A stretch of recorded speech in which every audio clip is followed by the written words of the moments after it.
Alors, je vous propose de démarrer avec 5 petites minutes de retard. Et aujourd'hui, je vous propose en fait une question que j'ai eue pendant un certain temps. Une question en fait autour de notre métier, en tant que développeur notamment. Une question sur ce que l'on faisait. Parce qu'en fait, quand on regarde un petit peu une tentative de définition sur ce que l'on pourrait produire, on se retrouve assez rapidement avec des articles de ce type-là en fait. Artisanat logiciel n'est pas de l'ingénierie logicielle. Hacker, artiste, artisan ou ingénieur, finalement, qu'est-ce qu'on est? Ou encore, est-ce qu'on est plutôt des artistes du code ou est-ce qu'on est réellement des ingénieurs du logiciel? Et cette question, en fait, autour notamment de est-ce qu'on est un métier d'ingénierie, ça semble être quand même une question qui revient très régulièrement sur comment est-ce que l'on arrive à se définir en tant que profession. Et moi, ça a aussi été, alors c'était pas un problème existentiel qui m'empêchait de dormir la nuit, mais c'est vrai que de temps en temps, j'avais cette question finalement de est-ce que je peux me présenter en tant que ingénieur dans le logiciel ou plutôt artisan du logiciel ou artiste. Enfin, bizarrement, j'arrivais pas finalement à mettre un terme vraiment qui permettait d'expliciter un petit peu ce que je ressentais faire dans la journée. Et c'est un petit peu autour de cette question que j'ai construit cette conf. C'est en fait des éléments de réponse que j'ai collectés au fur et à mesure, justement sur cette question, et que j'ai assemblés pour essayer d'apporter une première réponse très personnelle à cette question. Et alors pour commencer, déjà, on a un métier qui adore utiliser des métaphores qui sont fausses. Et j'aime beaucoup cette citation de Martin Fowler, où il explicite en fait que si vous demandez à un architecte de construire un gratte-ciel, ne montez pas dans ce gratte-ciel, puisqu'en fait l'architecte n'est pas le corps de métier qui est chargé de vérifier l'intégrité structurelle d'un bâtiment. Ce sont des ingénieurs en structure qui vont s'en charger. Et en fait, le rôle de l'architecte, c'est beaucoup plus un rôle en fait de client-facing, plutôt un rôle qu'on va retrouver chez des gens qui sont dans l'UX de notre côté. Voilà, donc ça c'est rapidement pour démarrer, c'est pour ça que j'utiliserai le terme d'ingénieur et pas le terme d'architecte dans la suite de la conférence. Et en fait, quand on commence un peu à se poser cette question, on arrive assez rapidement à cette petite problématique fondamentale, c'est qu'est-ce qu'on appelle être ingénieur? Qu'est-ce qu'on appelle l'ingénierie? Est-ce que finalement, il n'y a pas aussi une problématique autour de la définition qu'on donne à ce terme? Et c'est assez amusant en fait de regarder un peu ce que l'on peut se représenter personnellement quand on utilise ces termes. Et je vous invite à vous poser justement cette question, c'est qu'est-ce qu'est pour vous un ingénieur? Qu'est-ce qu'est pour vous l'ingénierie? Et dans le logiciel, il y a, on va dire, une petite tendance à voir apparaître des mots-clés comme Meurize, comme des structures SADT, comme du RUP, en gros des méthodes formelles de développement logiciel en fait qui sont associées un peu à cette imagerie de l'ingénierie du logiciel. Et pour un rappel historique, hein, quand on parle de cycle en V, on est en plein dans cette tentative d'utiliser des méthodes formelles au service d'une ingénierie logicielle. Là, vous avez un excellent schéma.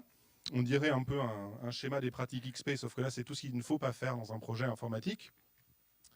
Et vous avez effectivement donc toute cette tentative de définir un modèle qui va représenter de manière exacte le logiciel. Et de ce modèle, on va pouvoir tirer les tests, on va pouvoir tirer du code source, on va pouvoir tirer énormément de choses. Et souvent, quand on parle d'ingénierie logicielle, c'est un peu à ça dont on fait référence. Et là, en fait, on arrive sur le premier problème qu'a eu notre industrie. C'est que si on se pose la question de ce qu'est l'ingénierie dans les autres métiers, par exemple si vous prenez l'avionique, on comprend bien que dans l'avionique, les frères Wright, quand ils ont fait voler un truc sur quelques centaines de mètres, ils n'avaient aucune idée de comment ils ont réussi à le faire, mathématiquement parlant. C'est juste qu'à force de die and retry, ils ont fini par obtenir un truc. L'ingénierie civile, pendant très très longtemps, c'était des ponts qui se cassaient la gueule à la première crue. ou au contraire, des ponts qui étaient excessivement solides, mais qui finalement en fait coûtaient une fortune, parce qu'on avait mis beaucoup trop de matériaux pour finalement les contraintes qui allaient s'appliquer dessus. Parce que ce que l'on observe en fait, c'est que la quasi-totalité des disciplines d'ingénieurs qui existent autour de nous, ce sont des disciplines en fait où le terrain a testé des choses et où l'académique est venu en renfort expliquer pourquoi ça marchait, comment ça marchait, et proposer une explication du monde qui s'affine grâce au champ académique. Et ça, notamment, c'est lié au fait que les champs académiques de ces différentes professions sont arrivés après le démarrage des essais, on va dire, sur le terrain. Il n'y avait pas d'ingénierie de l'avionique avant que les frères Wright essayent de faire voler un truc. Sauf dans une discipline, la nôtre. On est en fait une des rares disciplines où il y a eu une tentative de définir formellement ce qu'allait être l'ingénierie logicielle avant d'essayer d'avoir un retour terrain. Et en plus, une fois qu'il y a eu les premiers retours terrain qui sont arrivés en disant c'est catastrophique, ça ne marche pas ce truc, le champ académique a continué à dire ouais mais c'est pas grave, faites comme ça quand même. Et donc la boucle de feedback qui est censée permettre à un champ d'ingénierie en fait de se développer dans le temps a été en fait cassée dès le début. Et c'est souvent ça en fait qui explique que dans notre métier, il y a cette espèce d'incompréhension sur ce qu'est l'ingénierie. C'est qu'en fait, on a des gens qui utilisent le terme d'ingénierie pour parler des méthodes formelles, et des gens qui disent oui, mais l'ingénierie, ça ne marche pas, puisqu'en fait, ils ne parlent pas d'ingénierie, ils parlent des méthodes formelles. Et cette boucle de feedback qui est cassée est souvent à l'origine, en fait, de cette espèce de dichotomie que l'on voit dans notre industrie par rapport aux autres. Et c'est pour ça que quand on essaye de trouver une définition du terme d'ingénieur, et bien en fait, on se rend compte que c'est une tâche assez difficile. Parce que le métier, en fait, c'est très souvent défini dans son propre champ d'expertise. On sait ce qu'est un ingénieur en chimie, on sait ce qu'est un ingénieur en électronique, on sait ce qu'est un ingénieur en avionique, mais ce qu'ils ont en commun, on a beaucoup de mal en fait à le définir. Alors il y a une tentative de définition qui a été donnée par Billy Vaughan, que j'aime beaucoup, et il l'explicite de cette manière. La méthode, on va dire, d'ingénierie et l'utilisation d'heuristiques pour provoquer les meilleurs changements possibles dans une situation qui est mal comprise, incertaine, avec les ressources disponibles au moment donné.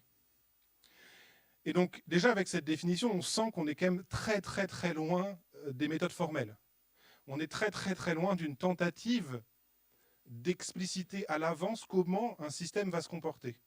En fait, on est sur des gens qui ont une expérience et qui utilisent cette expérience, en fait, pour maximiser les résultats qu'ils peuvent avoir dans une situation donnée. Et c'est cette définition que je vais utiliser dans la suite. C'est cette définition de l'ingénierie. Et c'est pour ça qu'aujourd'hui, donc c'est de ce dont on va parler. Moi, je m'appelle Arnaud Lemaire. Sur Twitter, vous me trouvez sous @lilebase. Je travaille pour une boîte dans le domaine de la finance. Si ça vous intéresse, c'est lgo.group. Mais je ne suis pas là pour parler de ça aujourd'hui. Et pour commencer un petit peu en fait cette découverte en fait de ce que l'on peut mettre derrière ce terme en fait d'ingénierie logicielle, je vous propose déjà de commencer par regarder cette carte, enfin cette photo aérienne plus exactement, qui est une photo aérienne de la ville de Paris. Et cette photo aérienne de la ville de Paris, ce qui est intéressant en fait, c'est qu'on se rend compte qu'on en a des représentations qui peuvent par exemple prendre cette forme. C'est une carte de Paris. On peut avoir ce type de représentation. C'est toujours une carte de Paris. On peut aussi avoir ce type de représentation. On est toujours en train de parler d'une carte de Paris. Mais on comprend bien qu'il y a quand même une différence assez fondamentale entre ces différentes cartes. Parce qu'en fait, ces différentes cartes proposent des solutions différentes à des problèmes donnés. Et ces différentes cartes sont basées sur une même source de vérité commune, qui est en fait la ville de Paris en tant qu'entité qui existe dans le monde physique. Mais on voit bien que chacune des cartes qui ont été tirées de cette représentation originelle manque d'informations. Toutes les propriétés intrinsèques en fait, de la ville de Paris, la plupart ont été supprimées pour ne garder que celles qui étaient cohérentes et qu'on pouvait valoriser dans le contexte d'une solution donnée. Dans le premier cas, c'est une carte du métro de Paris. Donc l'objectif, c'est de pouvoir se déplacer en métro dans Paris. La deuxième, c'est une carte des axes de transport. La troisième, c'est une carte de la densité de population. Et on voit bien qu'à chaque fois, on a énormément d'informations qui ont été retirées pour arriver à cette solution. Et là où on a un premier problème, c'est qu'on a une sale tendance à, en fait, nous baser sur une carte du métro pour essayer de construire une carte de la densité de population. C'est-à-dire, en fait, d'utiliser une représentation qui est déjà une solution donnée pour aller vers un nouvel espace de solution, parce qu'en réalité, on a très très peu souvent pris le recul pour comprendre en fait qu'on avait deux espaces qui étaient très différents. Un espace qui est l'espace du problème, qui est l'espace de là où ça se passe dans la réalité, et qu'on a des espaces de solution, qui sont les espaces dans lesquels on va créer une solution donnée. Et bien faire cette distinction entre le domaine de problème et le domaine de solution, c'est déjà s'enlever énormément de problèmes. C'est déjà comprendre que lorsqu'on réfléchit sur une solution donnée, avant, on repart comprendre l'espace du problème. On n'essaye pas de construire une nouvelle solution en restant dans l'espace de solution. Et en plus, ce qui se passe très très souvent, c'est que lorsque l'on parle de spécification, on se rend compte en fait que les spécifications ont déjà essayé de donner une représentation de l'espace de solution. Et donc on se retrouve avec des choses qui ressemblent à ça, et une demande qui est « j'aimerais bien la cartographie du métro actuel ». Et là notamment, grosse dédicace au projet de refonte, où votre spécification, c'est votre projet Legacy. Et mécaniquement, quand on le met sous cette forme, on comprend bien qu'à partir d'une carte du métro de 1914, on n'est absolument pas capable de reconstruire une carte du métro d'aujourd'hui. Alors pourquoi continuons-nous d'utiliser des représentations de systèmes qui sont maintenant complètement hors jeu pour construire nos nouveaux systèmes?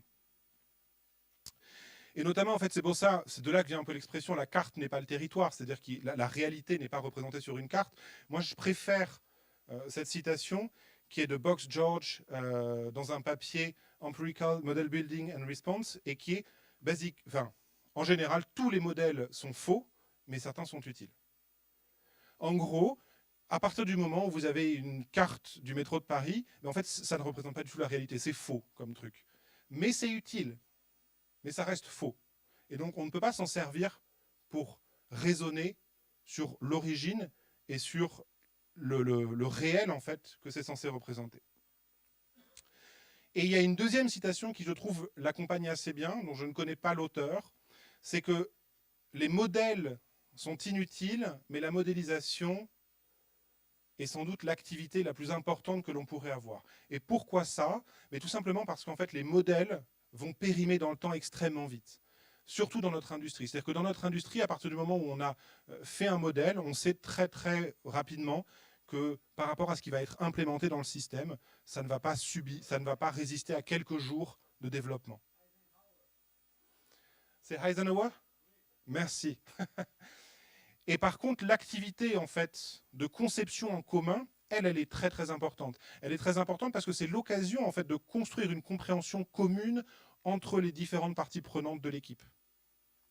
Et donc c'est pour ça qu'à partir du moment où vous avez des gens qui décident de faire des spécifications seuls, on comprend bien qu'on est en train de perdre complètement l'avantage de la modélisation et qu'on est en train de prendre du temps pour construire un modèle qui en fait ne survivra pas à l'épreuve du temps.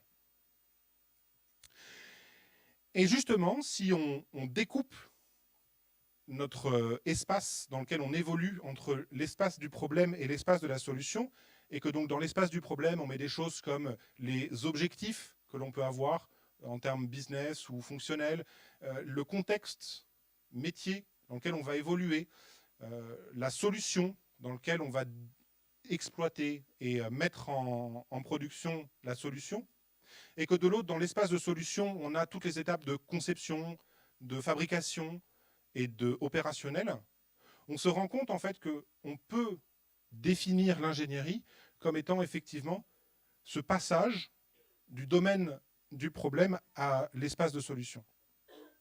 Et que quelque part, notre métier, ça revient en fait à passer de ce domaine de problème au domaine de solution. Et donc oui, l'activité de développement est une activité profondément d'ingénieur en tant que tel, par définition. Et surtout, en fait, avoir ces deux visions du monde nous permet aussi de commencer à comprendre certaines incompréhensions que l'on peut avoir au niveau des équipes. Et notamment, un débat que je vois très très fréquemment qui est les spécifications ne tiennent pas dans le temps versus, au contraire, les spécifications restent valables pendant des années et des années. Et là, très très souvent, on se rend compte qu'en fait, il y a une incompréhension de quel type d'espace on est en train de modéliser.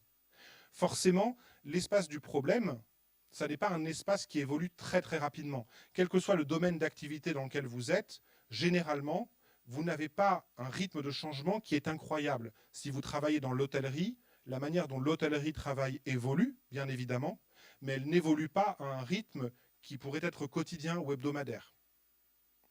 Par contre, votre espace de solution, l'endroit où vous êtes en train de créer le produit, lui, il a un rythme de changement qui est énorme. Et donc forcément, en fonction de l'interlocuteur que vous avez soit des gens qui vont vous dire ça va très vite parce qu'en réalité, ils parlent de modéliser l'espace de solution.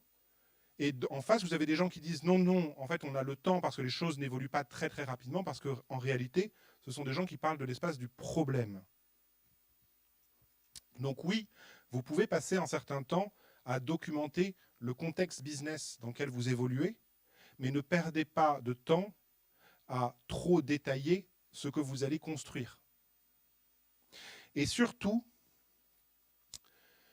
en tant que développeur, il y a une erreur que l'on voit énormément dans les équipes et qui est que l'on va avoir des équipes de développement, des développeurs qui vont passer leur temps à parler de l'espace de solution. Ils vont passer en fait leur temps à parler des outils qu'ils utilisent, à parler des techniques qu'ils vont implémenter. Et à aucun moment, ils ne vont remonter dans l'espace du problème. À aucun moment, ils ne vont venir se poser la question de quel est l'objectif business, quelles sont les contraintes métiers que j'ai en face de moi, dans quel contexte d'entreprise je suis en train d'évoluer. Et le problème, c'est qu'en faisant ça, mécaniquement, vous avez un niveau de discussion avec, par exemple, des parties prenantes qui feraient partie des unités métiers, etc., qui ne correspond pas à ce qu'ils sont en droit d'attendre. Vous avez des gens qui, d'un côté, vont parler de business, et en face, ils se retrouvent avec des équipes qui sont en train de débattre de quelle est la base de données que l'on devrait utiliser sur le projet. Mécaniquement, ça ne les intéresse pas. Mécaniquement, ils vont se dire, bon, ils ont l'air d'être très très excités avec leurs jouets, laissons-les tranquilles dans leur coin, et entre grandes personnes, décidons de ce qui est important. Et c'est très très important, c'est pour ça qu'en tant que développeur, on a aussi cette nécessité de devoir commencer par poser la question du pourquoi, du quoi, avant de commencer à expliciter le comment. Parce que tant que vous restez dans l'espace de solution, tant que vous continuez à parler de vos outils, alors sans que ce soit inutile, mais tant que vous continuez à donner cette importance, mécaniquement, vous ne restez que des techniciens spécialisés. Vous êtes des gens qui assemblent des pièces qui sont préformatées sans finalement chercher à comprendre quel est le contexte métier et business dans lequel vous opérez. Et forcément, en face de vous, vous avez des gens qui vont se dire très bien, c'est un métier de technicien. Et ils ont raison. Et c'est pour ça que moi, ça me fait toujours hurler quand je vois une équipe qui fait son célèbre sprint 0 où on va définir le framework technique et la base de données qu'on va utiliser dans le projet. Parce qu'en réalité, en fait, on est en plein dans ce pattern. On est avec des gens qui sont en train de débattre sur quel est l'outillage qu'ils vont utiliser, alors qu'ils n'ont encore aucune idée de ce qu'ils sont censés implémenter d'un point de vue métier. Ils n'ont aucune idée des contraintes que le système va devoir encaisser. Mais par contre, ils sont déjà en train de se pignoler en groupe pour savoir quelle nouvelle technologie à la mode on va réussir à faire passer auprès du PO. C'est quand même assez impressionnant. Et après, il ne faut pas venir s'étonner, effectivement, que l'on ait des gens qui considèrent les développeurs comme de grands enfants. C'est juste qu'au lieu d'utiliser des Lego, nous, on utilise des trucs qui s'appellent Spark, AK ou Kafka. Mais tant que les équipes ne viendront pas sur ce terrain du domaine du problème et viendront challenger et poser les questions du pourquoi on est en train de faire ça, quel est le sens métier et quel est le sens business de notre action, forcément, on ne pourra pas espérer beaucoup de changements là-dessus. Deuxième point, il n'y a pas d'humains qui produisent du logiciel. Et pour ça, je vous propose un rapide extrait d'un très très bon article que je vous conseille tous à lire de Jack Reeve qui s'appelle « What is Software Design ?» Et dedans, il va expliciter ça. L'objectif de toute activité d'ingénierie est de créer un certain type de documentation. Quand l'effort de conception est terminé, la documentation de conception est donnée à une équipe de production. Cette équipe de production, ce sont des gens différents, avec des compétences différentes. Et si jamais le document de conception a été correctement réalisé, l'équipe de production est autonome pour construire le produit demandé. Si vous regardez la plupart des disciplines d'ingénierie, c'est le cas. Vous avez des gens qui font des plans extrêmement détaillés, qui vont avoir une conception qui va rentrer dans le plus petit des détails, et ensuite on va faire venir des techniciens spécialisés pour assembler l'ensemble, pour produire l'ensemble. L'ingénieur en avionique est rarement en train d'assembler les ailes de l'avion qu'il a conçu sur ordinateur. L'ingénieur en civil est rarement en train de s'occuper de monter les parois internes du building qu'il a designé. Effectivement, et cette transmission finalement en fait entre ce qui a été conçu et ce qui doit être produit passe par cette documentation intermédiaire. En gros, on a des gens qui réfléchissent, qui produisent des spécifications, qui le donnent à des gens qui font, et ces gens y font. Et notre métier, je ne sais pas pourquoi, aime tellement l'industrie du BTP qu'on a décidé de faire à peu près la même chose. Et donc, on a créé des gens qui sont des architectes ou des business analysts qui sont payés pour réfléchir, écrire des spécifications, les donner à des gens qui font. Très souvent, on les appelle des développeurs. Les gens qui font, et on a un logiciel.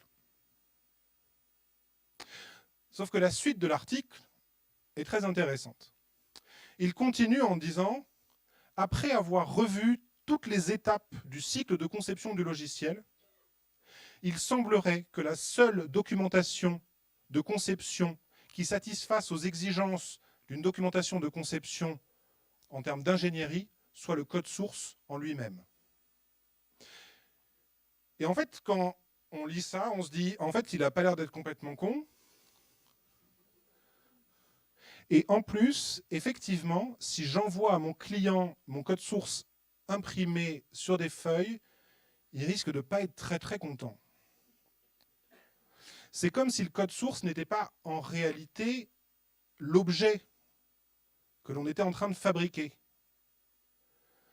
Que le code source, en fait, était effectivement cette spécification détaillée d'un livrable que l'on allait derrière livrer. Et que finalement, on avait un truc qui s'appelait un compilateur, qui était capable de manger une spécification extrêmement détaillée et d'en faire un logiciel. En réalité, la personne qui est chargée de la démarche d'ingénierie dans notre métier, c'est le développeur, et personne d'autre. Et c'est pour ça que j'aime beaucoup cette citation. Ce qui part en production, c'est ce que le développeur a compris. Mais oui, en fait, étant donné que c'est la dernière personne, et que c'est même la seule, à écrire le document de spécification détaillé, qui va être donné au système de création du logiciel, c'est pas ce qu'a imaginé le business analyst, ça n'est pas ce que l'architecte a décidé qui va se retrouver en production. C'est ce que le développeur a mis dans sa spécification détaillée. C'est ce que le développeur a mis dans le code source. Et donc, à partir de là, on comprend bien que lorsque l'on voit ce genre de situation où on a un utilisateur final qui donne un besoin à une DSI cliente, qui elle-même a une cellule de MOA qui va transmettre la demande à une AMOA, qui va elle-même en fait demander à une MOE de préparer et de coordonner le travail des développeurs, entre ce que le développeur devrait comprendre et mettre dans son code, dans sa spécification détaillée pour produire le logiciel, et ce qui se passe, on est en train en fait de jouer au très très célèbre du jeu du téléphone. Et chaque étape passant, on détruit un peu plus l'intention d'origine. Et après, on a des grosses entreprises qui sont là, on ne comprend pas, nos produits ne correspondent pas du tout à ce que veulent nos utilisateurs finaux. Eh bien putain, j'en suis pas du tout étonné.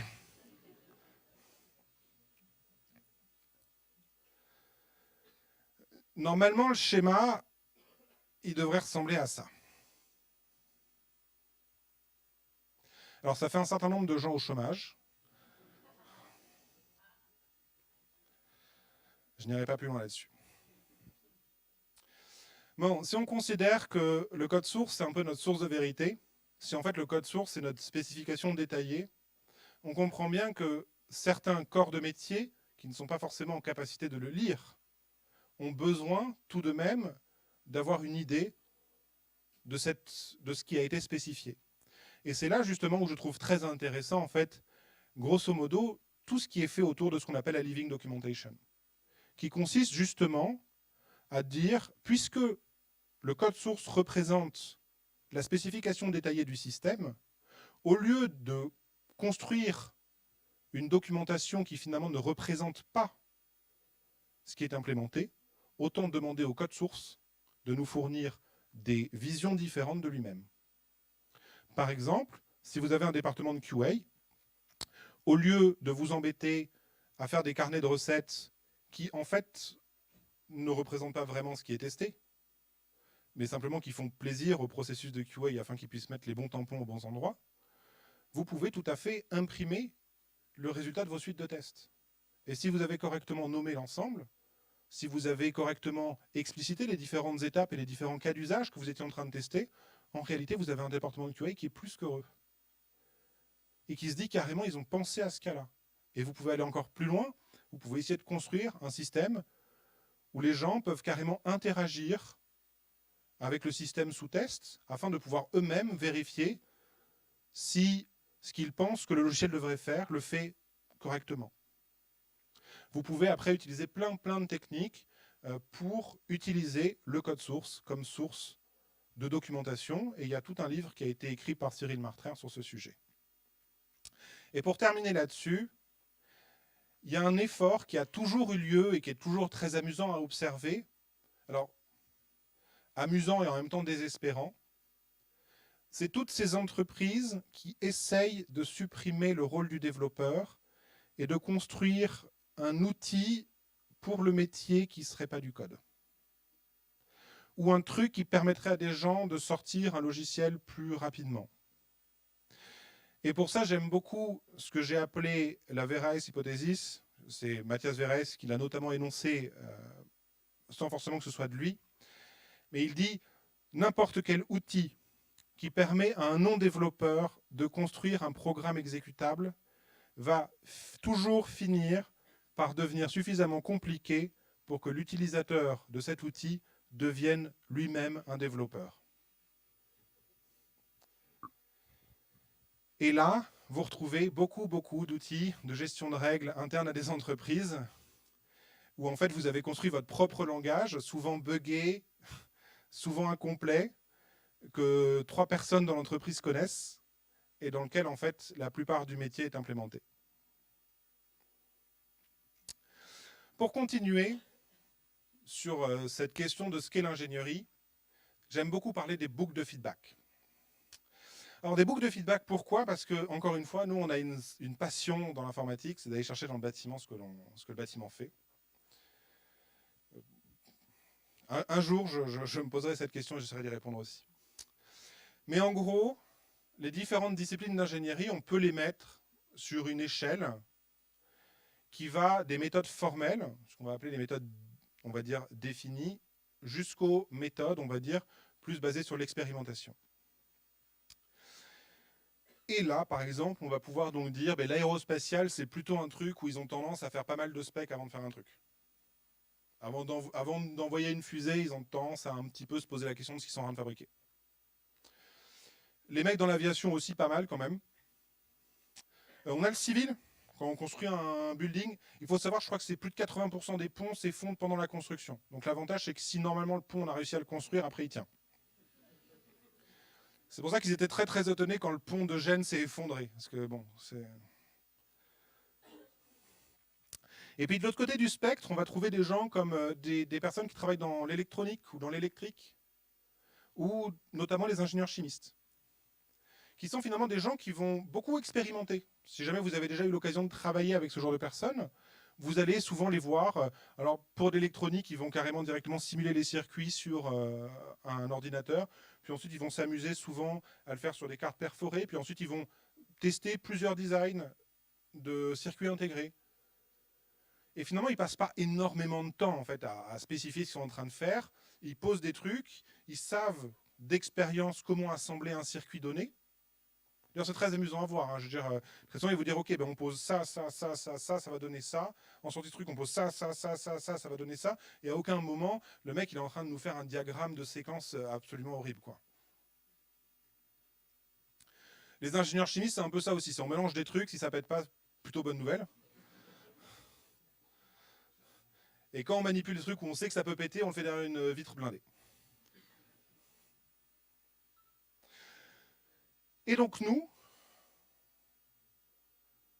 ben on a décidé de copier les mecs qui font du bâtiment. On s'est dit, a priori, le logiciel, comment on le construit, ça ressemble pas mal à comment on construit un pont. Alors qu'on avait la chance, justement, d'aller se placer à l'autre bout du spectre. Et pourquoi ça, en fait? Parce qu'en réalité, les méthodes formelles, elles existent et elles sont utilisées quand le prototypage coûte une fortune. Mécaniquement, quand vous construisez un avion, le prototype de l'avion, vous ne pouvez pas vous amuser à en faire un à l'échelle 1 à chaque fois, le balancer et regarder si ça vole. Quand vous avez une fusée, c'est la même chose. Ça coûte une petite fortune à construire, à envoyer. En plus, ça explose. Donc on essaye de faire gaffe et de minimiser le nombre de prototypes nécessaires parce que ça coûte quand même extrêmement cher. Un pont, on n'a qu'une seule chance. Enfin bon, s'il s'est effondré, on peut recommencer. Mais mécaniquement, c'est des domaines où ça coûte un peu cher. Nous, on n'a même pas besoin d'humains pour le fabriquer. Nous, le coût de fabrication d'un prototype, il est de 0. Et on est allé chercher les méthodes pour les mecs qui avaient des prototypes qui coûtaient plusieurs dizaines de millions. C'est quand même assez fort de notre part. Et ça, en fait, il faut bien comprendre qu'il y a une tension permanente entre deux types de coûts. Il y a un coût qui est lié au prototypage. Est-ce que faire mon prototype va me coûter une fortune? Et il y a un coût qui est lié à la longueur de la boucle de feedback. C'est-à-dire, plus j'attends avant de tester ce que je suis en train de fabriquer, plus je prends un risque que ce que je fabrique ne marche pas. Et donc, en fait, toutes les industries, leurs disciplines d'ingénierie, elles essayent justement en fait, de maximiser ce coût global. Le coût entre plus j'attends et plus en fait je suis en train de prier pour ce que je fais marche.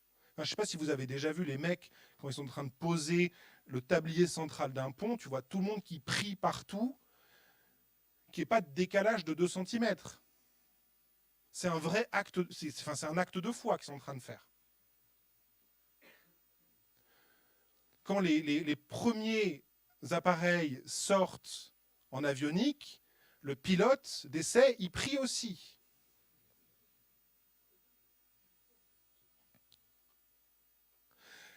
Donc forcément, il y a cette tension entre attendre longtemps d'avoir un retour de est-ce qu'on est en train de faire marche, et combien que ça coûte de tester pour voir si ça marche.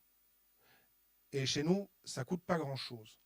Et en fait, ce qui s'est passé, pourquoi est-ce que nous, on allait du côté des méthodes formelles, c'est qu'en fait, on s'était mis en tête que ce qui allait coûter cher, c'était d'assembler à la fin tous les éléments entre eux. On s'était mis en tête, en fait, que si jamais on pensait tout à l'avance de comment est-ce qu'on allait construire l'ensemble du système, Ce qui pouvait coûter cher, c'était qu'à la fin, les pièces ne rentrent pas les unes dans les autres, et que donc, en étant extrêmement explicite dès le début sur l'intégralité du système qu'on devait construire, on allait minimiser ce coût d'intégration finale. Et le problème, en fait, c'est que, encore une fois, le coût, en fait, il n'est pas dans l'intégration finale, le coût, il est dans le fait de savoir si ce qu'on est en train de faire marche ou pas. Et même quand un prototype coûte très très cher, les gens s'amusent avec. Ça, c'est le test pour l'A380 pour voir à quelle hauteur les ailes peuvent monter. Donc, pour information, si quand vous êtes en vol, vous ne voyez plus l'extrémité de l'aile, c'est pas grave. C'est inquiétant, mais c'est pas grave. Ça peut être juste après, en fait. Et ça fait une certaine phobie de l'avion de voir la vidéo. Mais nous, on a cet avantage, en fait, que nos boucles de feedback, elles coûtent rien. Et en plus, elles sont extrêmement rapides. Et on en a plein. Déjà, quand je code, j'ai un outil qui me dit si je n'ai pas oublié un point-virgule. Et c'est quand même sympa parce que ça m'évite d'espérer que je n'ai pas écrit n'importe quoi. Au moins, d'un point de vue syntaxical, ça avait un sens. Ensuite, j'ai le système de type qui me dit « Ok, tu avais demandé des fruits, tu as passé une pomme, ça passe. Tu essayes de passer une maison, on va te faire foutre. » Mais c'est un deuxième niveau de feedback. Je suis déjà en train de dérisquer en fait cette partie. Je ne suis plus en train d'espérer que je n'ai pas mal conçu mon enchaînement en fait. Après, j'ai le pair programming. Ben oui, c'est aussi une boucle de feedback. J'ai un autre cerveau à côté de moi qui peut me dire « Je pense, Arnaud, que tu ne sais plus ce que tu es en train d'écrire. » Ou qui peut me rappeler « Est-ce que tu n'as pas oublié ce cas ?» J'ai les tests unitaires. Parce qu'en fait, sans test unitaire, ça s'appelle un peu du débogage souvent en prod. Les avions, ils ne mettent pas les passagers dedans quand ils font leur test de résistance. Après, en fonction de votre industrie, c'est plus ou moins grave. Mais l'industrie du logiciel s'occupe maintenant de beaucoup de choses, comme par exemple de la santé, de gérer de l'argent, de gérer finalement en fait la vie des gens. Et donc peut-être que la personne elle n'est pas morte, mais il y en a certains qui se suicident après. Vous avez la possibilité d'utiliser les métaphores systèmes, l'intégration continue, mais ça va tout de suite vous dire si par hasard, votre logiciel, en fait, on arrive à le fabriquer. Vous avez la possibilité d'avoir un client sur place à qui vous pouvez montrer pour lui dire, en fait, est-ce que c'était bien ça dont tu avais besoin? Ça aussi, c'est une boucle de feedback. Ça évite d'avoir à attendre de le mettre sur le marché. Le fait d'avoir une équipe qui sait prendre l'intégralité du métier, acceptance testing, planning game, avoir des release rapide, et en fait on se rend compte que tout ce que j'ai cité, là ou presque, c'est ce qui va constituer l'essence de l'extreme programming. Et en fait c'est pour ça que pour beaucoup, l'extreme programming en fait est la première tentative d'amener de l'ingénierie dans le logiciel. C'est d'amener en fait justement cette possibilité d'avoir des boucles de feedback les plus courtes possibles à tous les niveaux de production du logiciel.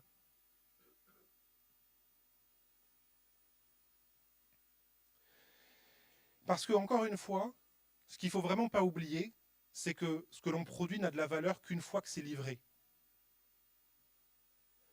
Tant que vous n'avez pas mis à disposition ce que vous avez construit, ça n'a aucune valeur. Donc si en plus vous êtes en train d'empiler des post-it sur ce qu'il va falloir faire, vous êtes en train de générer en fait des déchets. Et c'est pour ça que raccourcir la boucle de feedback au maximum doit être votre premier objectif. Personnellement, comme une entreprise me dit qu'elle est agile, ma question c'est en combien de temps mettez-vous en production? Et si ce temps est supérieur à la journée, je considère qu'ils ne le sont pas. Parce que ça veut dire que leurs boucles de feedback sont trop longues. Alors je comprends que pour certaines entreprises ce soit difficile, Mais dans ce cas-là, elles peuvent être en train d'essayer d'aller vers plus d'agilité, mais on ne peut pas les qualifier d'agiles.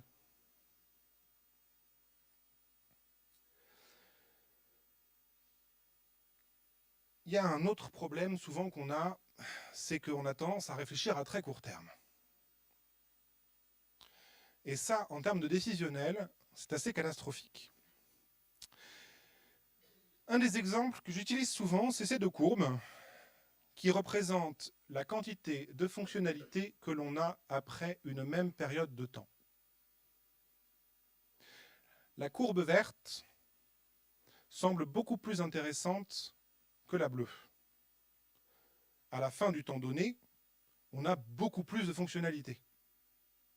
Et très souvent, on se rend compte que c'est là-dessus que la plupart des développements vont être basés. Le problème, c'est que si on dézoome un tout petit peu, on se rend compte qu'on avait une courbe qui avait plutôt une forme quadratique, quand l'autre était plutôt en train d'avoir une forme logarithmique. Et c'est pour ça que beaucoup d'outils qui vous proposent d'aller vite au début d'un projet sont généralement des outils avec lesquels vous allez vous battre pendant tout le reste du temps d'existence de votre projet. Et grosse dédicace aux ORM, qui effectivement dans les 2 premières semaines paraissent magiques, incroyables, et qui très rapidement en fait deviennent des sources permanentes de bugs, de problèmes de performance.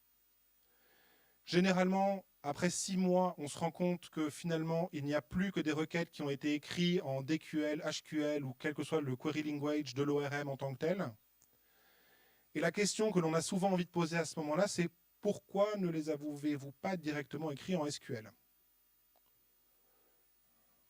Donc oui, effectivement, à 2 semaines d'intervalle, vous avez gagné du temps. Sur l'échelle de votre projet, vous allez en perdre en permanence jusqu'à vous bloquer et jusqu'à avoir des équipes qui ne peuvent plus produire et qui ne peuvent plus augmenter leur productivité.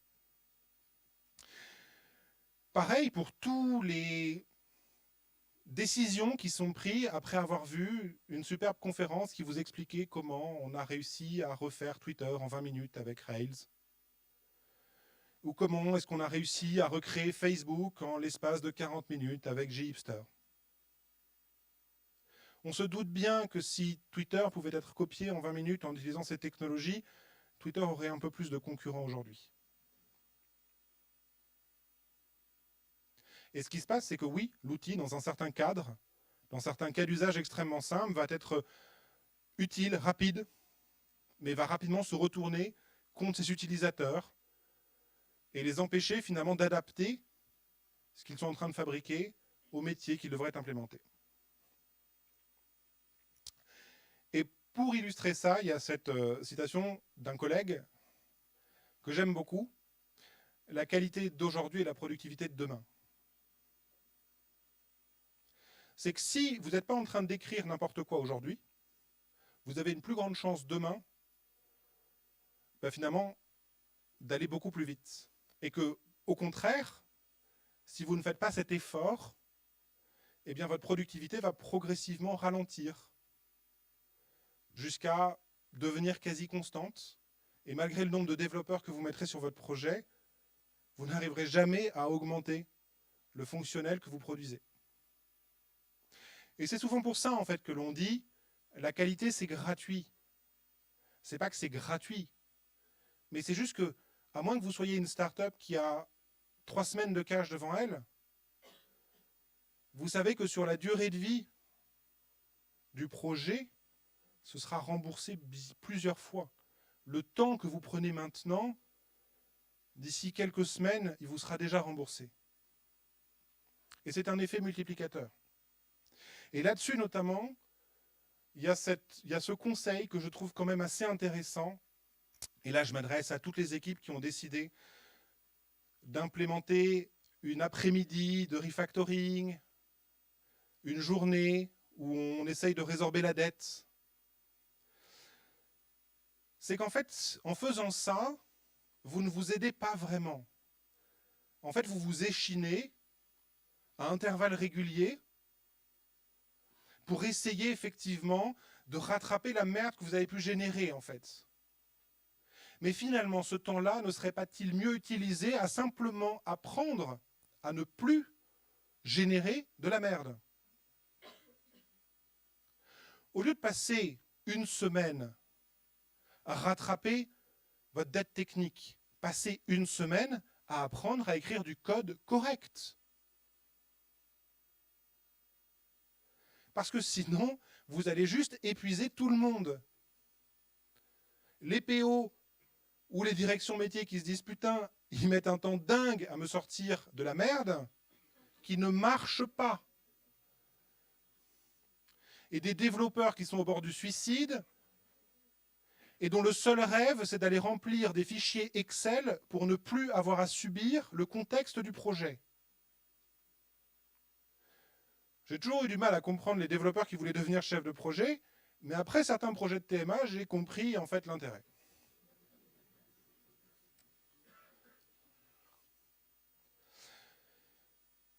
Et pour très rapidement parler de dette technique, juste, c'est une décision de business. Parce qu'en fait, quand on dit oui, on achète de la dette technique, c'est pour aller plus vite, mais c'est explicite. Et surtout, ça veut dire que l'on demande et on prévient le management qu'on aura besoin de refaire une deuxième fois ce que l'on a fait. Et donc, le management n'aura pas le droit d'avoir l'air surpris quand on lui dira, au fait, on doit recommencer. Mais c'est un deal. C'est que le management veut aller plus vite, d'accord, mais on leur fera une deuxième fois. Vous n'avez pas le temps de le refaire une deuxième fois, ben alors on ne va pas accélérer maintenant. Et puis surtout, si on pouvait arrêter tous de se prendre pour des devins, ce serait quand même super. Et donc tous les machins au cas où. Et par pitié, je sais, moi-même j'en fais, mais il faut vraiment arrêter avec ça parce que c'est quand même insupportable. Pourquoi est-ce que le code est aussi compliqué? Alors en fait, c'est parce qu'au cas où, on a prévu ça, ça, ça, ça, ça. Et le moment le plus génial, c'est quand il y a une demande métier qui arrive, que le développeur se rend compte que ce n'était pas le truc qu'il avait prévu au cas où. Et donc vous avez une négociation de l'équipe de développement ou du développeur pour essayer de faire croire au métier qu'en fait ce qu'ils veulent, c'est ce qu'il avait prévu. Et ça, c'est à la fois comique et en même temps désespérant, mais c'est vraiment magique à voir. Non, mais en fait, c'est en vrai ce que tu veux comme rapport, c'est ça. Et là, vous avez deux cas. Soit le développeur gagne et en fait le métier est complètement dévoyé, soit le métier gagne et le développeur se retrouve devant un truc extrêmement complexe qu'il doit modifier. Dans les deux cas, le résultat n'est pas, on va dire, ce que l'on aurait pu espérer. Et c'est pour ça que très souvent, en fait, on explicite qu'il est très important de garder ces options ouvertes, de pouvoir changer l'implémentation et de la garder simple. Et en fait, on se rend compte que très souvent, quand on fait des trucs au cas où, c'est parce qu'il y a une peur inconsciente de venir réécrire et de venir modifier du code qui a déjà été écrit. Et ça, notamment, je l'ai réalisé en lisant Refactoring, parce qu'en fait, il en parle dans le bouquin. Et il explicite bien, en fait, que il s'est mis à faire du code simple quand il n'avait plus peur de venir changer le code qu'il avait écrit. En fait, s'il crée du code compliqué, s'il crée du code au cas où, c'est parce qu'il espérait ne plus avoir besoin d'y toucher pendant toute la suite du projet. Et ce qui fait qu'il allait jusqu'à implémenter des fonctionnalités dont il savait qu'elles risquaient d'arriver, mais au cas où. Plus tard, je pense, vu ce qu'on a discuté, il y a ce truc, vaut mieux le prévoir dès maintenant. Parce que, au fond, j'espère que je n'aurai pas besoin de revenir dessus. Parce qu'au fond, j'ai peur que quand je reviens sur du code, je casse des trucs. Et c'est normal d'avoir cette peur parce qu'en plus, vu qu'on a fait des machins compliqués, à chaque fois qu'on revient dedans, on pète effectivement des trucs. Et donc après, forcément, vous êtes traumatisé.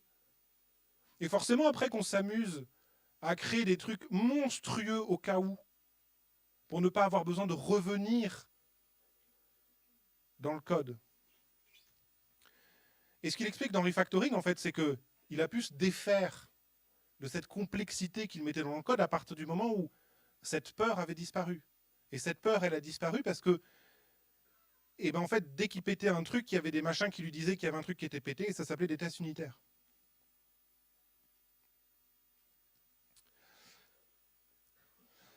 Il y a un autre point aussi qui est toujours très rigolo, c'est que beaucoup de développeurs dans notre industrie ont tendance à dire ça va trop vite, on a du mal à faire de la veille.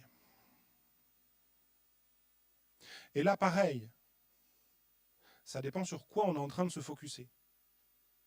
Quand on apprend les sous-jacents et qu'on n'est pas en train d'apprendre les modes d'emploi par cœur, on se rend compte qu'on se met en situation de comprendre les outils sans avoir besoin de les apprendre. Pour vous donner quelques exemples, si jamais vous apprenez comment fonctionne le rendering d'un navigateur, comment fonctionne un V-tree et le diff d'un V-tree, vous avez les systèmes d'affichage de tous les frameworks JS d'aujourd'hui. Qu'ensuite vous soyez en face d'Angular, de Vue ou de React, c'est les mêmes concepts avec des implémentations légèrement différentes. Quand vous comprenez comment est fabriquée une base de données, vous vous rendez compte que finalement, il n'y a pas grand-chose à comprendre. Par contre, derrière, vous allez être capable de penser comment l'utiliser, laquelle choisir, parce que finalement, maintenant, vous comprenez de quoi elle est constituée et quels sont les points d'attention qu'il faut avoir. Quand vous connaissez les grands principes qui gouvernent le messaging d'application, vous n'utilisez plus Kafka pour tout faire. Parce que vous comprenez dans quel cas il a été construit et dans quel cas il ne faut surtout pas l'utiliser. J'utilise souvent cette analogie, mais ce serait un peu comme un photographe qui aurait appris par cœur le manuel de son appareil photo. On lui a donné un Canon, il connaît par cœur le manuel Canon, on lui file un Nikon, il n'est plus photographe. Parce qu'il ne sait plus utiliser son outil. C'est un peu idiot quand même. Et en plus, il ne s'est même pas intéressé aux fondamentaux, que sont l'ouverture, la vitesse, et je ne me souviens plus du troisième, la focale. Mais à partir du moment en fait, où vous avez ça, la démarche, elle change. Au lieu d'apprendre par cœur le manuel, on va utiliser le manuel pour trouver comment est-ce que l'on règle ces trois paramètres. Et donc mécaniquement, on prend en main beaucoup plus rapidement l'outil. Parce qu'en fait, on a une idée de la finalité. Et on n'est pas noyé en fait, dans de l'information qui finalement est peut-être importante, mais qui très souvent est du bruit. Un autre exemple, quand les Go routines sont apparues avec Go, tout le monde s'est extasié en disant « Ah, ils ont inventé une nouvelle manière de faire de la synchrone, c'est incroyable !» C'est tiré d'un papier qui date de 1982. J'étais pas né.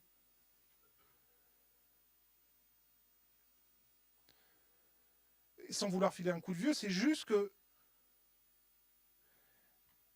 on n'évolue pas très vite.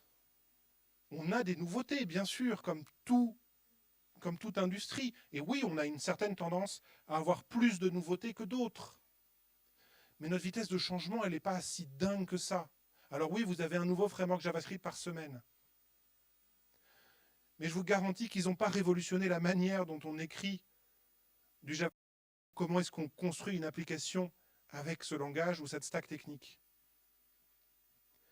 Finalement, en fait, on se rend compte qu'on rabâche depuis des années, la même chose.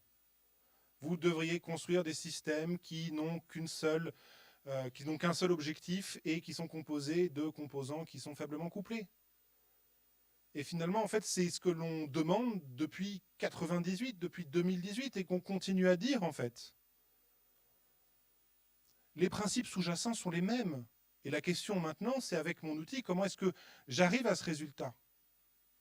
et pas est-ce que je connais par cœur son mode d'emploi. Et après, en plus, j'allais pouvoir faire une conférence sur le mode d'emploi de l'outil. Moi, je m'arrête là. Merci à vous.